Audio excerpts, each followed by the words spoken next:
সবাইকে আমি আমার নমস্কার, সালাম এবং ভালোবাসা জানাই।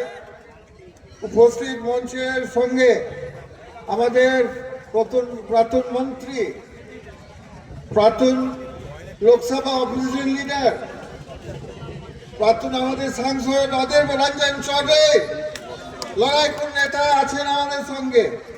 উপস্থিত আমাদের মুর্শিদাবাদের ডিস্ট্রিক্ট প্রেসিডেন্ট মানস চক্রবর্তী বাবু, উপস্থিত অমিত তিওয়ারি বাবু আমাদের জেনারেল সেক্রেটারি, আমাদের ব্লক প্রেসিডেন্ট বশির বাবু শামসুরগঞ্জের ব্লক প্রেসিডেন্ট, স্টেজে অনেক আমাদের কংগ্রেসের শাখা সংগঠন এসছে মুর্শিদাবাদে এবং মালদার। আমি সবার নাম বলছি না কারণ অনেক সময় লেগে যাবে, কিন্তু এনটিপিসি, যুবক কংগ্রেস, মহিলা মা বোনদের কংগ্রেস সবাই আছে মঞ্চে, সবাই এসছে। ধন্যবাদ বন্ধুগণ। আজকে আমি এবং অধীর রঞ্জন চৌধুরী আপনাদের কাছে এসছি একটা অনুরোধ নিয়ে। আমাদের দেশের, আমাদের বাংলার, মালদা মুর্শিদাবাদের সেবাকে বাঁচাতে হবে। যে দুই সরকার আছে, কেন্দ্র আর রাজ্য, যে সেবা আমাদের কংগ্রেস পার্টি, আমাদের ইউপি সরকার দিতেন, আমাদের বড় বড় লিডাররা বরকত গনি খান চৌধুরী দিতেন, ইন্দিরা গান্ধী দিতেন, আজকে দুই সরকার আমাদের দেশে সেবাকে শেষ করছেন, সেবাকে খুন করছেন। আপনাদেরকে সেবা পরিষেবা, রাজনীতির পরিষেবাকে বাঁচাতে হবে। আপনারা দেখুন, যে সরকার আছে কেন্দ্রতে, তাদের কোনো ইন্টারেস্ট নেই আপনাদের আমাদের উন্নয়ন করার। সে হিন্দু ভাই হোক, মুসলিম ভাই হোক, শিখ বোন হোক, খ্রিস্টান বোন হোক, কেন্দ্র সরকারের কারোর উন্নয়ন করছে না। আমাদের দেশে একটা শুধু কাজ করছে, মানুষের মধ্যে বিভেদ সৃষ্টি, ভাই ভাই বোন বোনদের মধ্যে বিভেদ সৃষ্টি, ধর্ম নামে। আমাদের দেশকে শেষ করতে চাইছে বিজেপি, ভাগ করতে চাইছে আমাদের পরিবার। সবাই তো খুন দিয়েছে আমাদের দেশকে স্বাধীন করার জন্য, ঠিক কিনা? সবাই মিলিয়ে ভাই ভাই বোন বোন সবাই রক্ত দিয়েছে দেশকে স্বাধীন করার। কিন্তু এই সুন্দর দেশ, এই সুন্দর পরিবার, সরকার, কেন্দ্র সরকার আর বিজেপির সম্প্রদায় রাজনীতি এনে আমাদের দেশকে শেষ করতে চায়, টুকরো টুকরো করতে চায়। আর একটা সরকার আছে আমাদের এখানে, রাজ্য সরকার টিএমসি, তারা কি করে? তাদের কোনো সেবা আমরা দেখতে পাই না। কেন? যত কাজ করেন ওরা ঘুষ দিতে হয়, টাকা দিতে হয়। আমি কি ঠিক বলছি না মিথ্যা বলছি?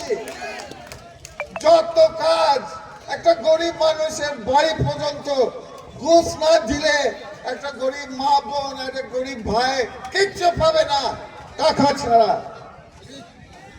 আপনারা দেখছেন 25,000 শিক্ষক, হায়ার সেকেন্ডারি টিচার, তাদের চাকরি চলে গেছে। কেন? কেন বন্ধুগণ আপনাদের চাকরি চলে গেছে? যারা পড়ালেখা করেছে, যারা শিক্ষক ছিল, কারণ এই সরকার তাদের কাছেও ঘুষ নিয়েছেন, আর ওটা কোর্টে প্রমাণ হয়েছে।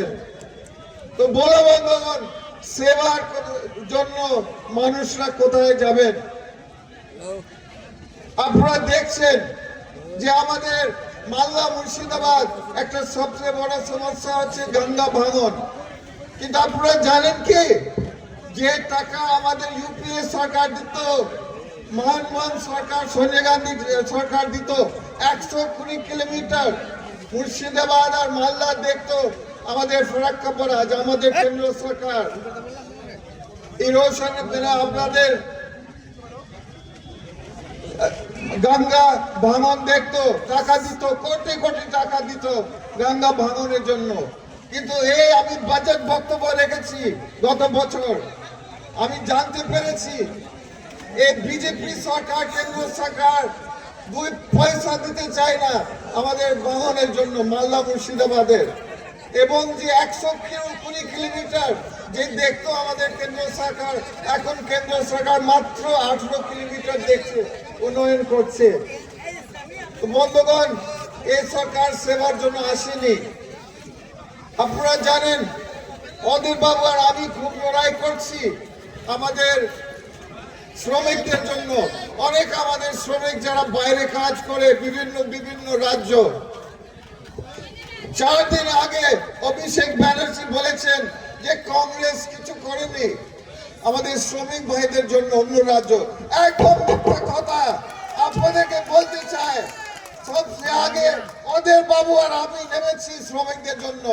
গত বছর আমরা নেমেছি, উনি আর আমি গেছেন হরিয়ানা, যেখানে আমাদের দিল্লির পাশে 3 ঘন্টা দূর। আমাদের অনেক বাংলার লোক, আসামের লোক একটা ক্যাম্পের মধ্যে ছিল, আমরা ভিজিট করতে গেছে। তখন তৃণমূল কোথায় ছিল না। অভিষেক ব্যানার্জি মিথ্যার কথা জবাব দাও আপনি। ঠিক সে হবে। আমি পার্লামেন্টে এই বিষয়টা তুলতে চাইছি বার আমাদের বাংলার শ্রমিক গত বছর, এবছর না, গত বছর কেন আমাদের বাংলার শ্রমিক এভাবে ধরছেন, মারছেন, অত্যাচার করছেন বিভিন্ন বিজেপি স্টেটে, কেন জবাব দাও আমাকে। কিন্তু বন্ধুগণ, বিজেপি সরকার পার্লামেন্টে কথা বলতে দেয়নি, আমার প্রমাণ আছে। স্পিকার অফ হাউস আমাকে লিখেছি আপনি এইসব কথা বলতে পারেন না, আমার প্রমাণ আছে। তখন টিএমসি পার্টি কোথায় ছিল? জবাব দাও অভিষেক ব্যানার্জি বললেন কংগ্রেস পার্টি কিছু করেনি। আমরা অনেক কিছু করেছি, আন্দোলন করেছি। মিথ্যা কথা, যে একটা মিথ্যা পার্টি, মিথ্যাবাদী পার্টি থেকে। বন্ধুগণ, বিষয় হচ্ছে, আবার আমি জিজ্ঞেস করছি, সেবার জন্য কোথায় যাবেন আপনারা?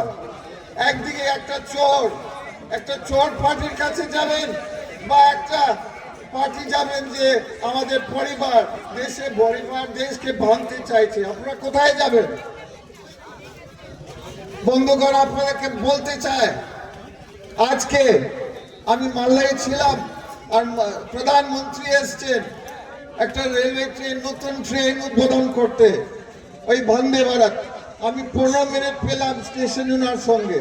আমি এই কথা বললাম, গোটা মালদা মুর্শিদাবাদের মানুষ এসআইআর জন্য ভুগছেন, কারণ আপনি সময় দিচ্ছেন না। কেন সময় দিচ্ছেন না এসআইআর জন্য? আপনারা জানেন ছোট স্পেলিং মিস্টেকের জন্য 2002 লিস্টের সঙ্গে ভুল আছে, 2002 লিস্টের ভোটার রোলে। আপনাদের দোষ না, ওটা 2002 এর সরকারি কর্মচারীদের ভুল, আপনাদের নয়। কিন্তু আজকে আপনি ভুগবেন কেন? আর 2 দিন পর এই ইসিআই কেন নিয়ম চেঞ্জ করছে? আমি প্রধানমন্ত্রীকে বললাম, আপনি প্রধানমন্ত্রী, আপনি মানুষকে বাঁচাবেন না? আপনি বলবেন না ইসিআই কে? বলেন এটা আমার দফতর নেই ঈশা খান, আমি কি করবো? আমি বলে আপনাকে দেখতে হবে, এটা আপনার দায়িত্ব। আপনি ইসিআই কে বলেন আমাদের মানুষরা হয়রানি হচ্ছে, অত্যাচার হচ্ছে, প্যানিক করছে। কিন্তু বলুন, আমি আর অধীর বাবু একটু আগে বলছিলাম যে যখন ইলেকশন আসবে দেখবে একটা চক্রান্ত টিএমসি আর বিজেপির।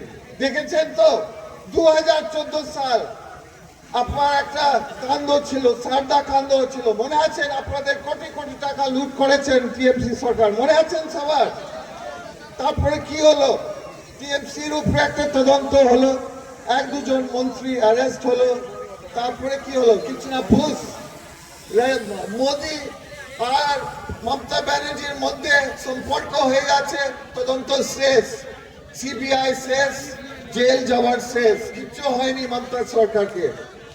আপনি চলে যান 2021 সালে এনআরসি হয়েছে আসামে। কি হলো? বিজেপি নাচতে এসে বাংলাতে বলতে এনআরসি হবে, বাংলা এনআরসি হবে। আর টিএমসি কি করেছে? আপনাকে ঠান্ডা করেছেন, আপনাকে আশ্বাস দিয়েছেন যে কিছু হবে না, আপনার কেউ বাদ দিতে পারবে না, কারণ আপনাদের সবার জন্ম হয়েছে বাংলাতে। কিন্তু কি করেছে টিএমসি? আপনাদেরকে ভয় দেখিয়েছেন, আপনাদেরকে বলেছেন না আপনাকে বাংলাদেশ যেতে হবে। মিথ্যা কথা, নাটক। আপনাদেরকে ভোট নেবার জন্য। বিজেপি আর টিএমসি এগুলো নাটক করে প্রত্যেক ইলেকশন আপনাদের ভোট নেবার জন্য। আপনারা আমার কথা বুঝতে পারছেন তো? একটা নাটক ঠিক হয়েছে। আমাদের একটা ডক্টর আরজি গড়ে হসপিটাল মার্ডার রেপ হয়েছে।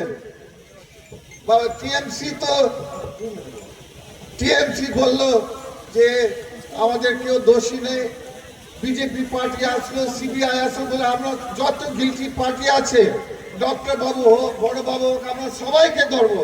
কাকে ধরেছে? তারপরে কাউকে ধরেনি। কোনো ওই ডক্টরের ওই খুন আর রেপের সঙ্গে যারা জড়িত আছে তাদের আজ পর্যন্ত বিজেপি সরকার ধরতে পারেনি, সিবিআই ধরতে পারেনি। নাটক। আর আজকে দেখুন ওয়াকফ বিল, এসআইআর, আবার আপনাদের ভোটের জন্য ভয় করাচ্ছেন। বিজেপি বলবে আমরা এসছি আপনার অধিকার ছিনিয়ে নিতে, আর টিএমসি বলবে আমরা হিরো, আপনাকে বাঁচাবো। এটা পুরাতন কাহিনী বন্ধুগণ। বারবার টিএমসি আর বিজেপি এই কাহিনী বারবার রিপিট করছেন। এটার জন্য আপনারা কান দিবে না। আমরা কংগ্রেস পার্টি আছি, আপনার পাশে থাকবো, পাশে দাঁড়াবো। আপনাদের কোনো ক্ষতি আমরা হতে দিব না। আপনাদের কিন্তু একটা আমাদের অনুরোধ, আপনারা কংগ্রেস পার্টিকে পাশে থাকবেন তো সবাই? আপনারা ওদের বাবু কংগ্রেসের হাত মজবুত করবেন তো? আমাদের হাত মজবুত করবেন তো? তাই আপনারা সবাই ভালো থাকুন, আপনারা সবাই সুস্থ থাকুন, এই বলে আমি আমার ছোট বক্তব্য শেষ করলাম। জয় হিন্দ, বন্দে মাতরম।